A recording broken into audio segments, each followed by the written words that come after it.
Ambassador John Negroponte served as Director of National Intelligence under President George W. Bush, and he joins us this morning from Washington. Mr. Ambassador, good morning.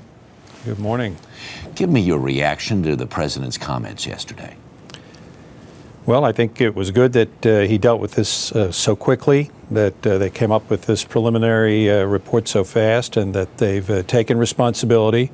I think, as was suggested by one of the earlier speakers, he's certainly moving comfortably into his commander-in-chief role.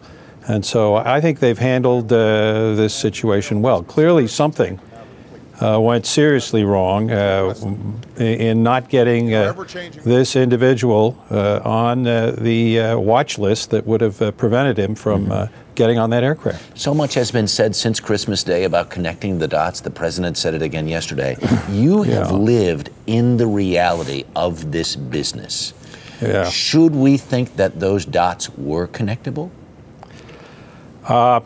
That's a really great question, and I still, I'm thinking hard about that one, because they talk about it might have prevented this plot from unfolding. It could have disrupted it, but these were fragmentary pieces of information. We did not have the entire narrative of some kind of a plot, as we have had in other instances where we disrupted these serious attacks. Let me ask it's a judgment call. Yeah. So there is criticism that this entire mechanism, or series of mechanisms that are supposed to deal with this, are just too big, that the bureaucracy that has been empowered with dealing with this, there's just too much of it. Is there any validity to that? Well, I don't know. There's 28 different databases, at least there were when I was Director of National Intelligence, pouring in information into that counterterrorism center.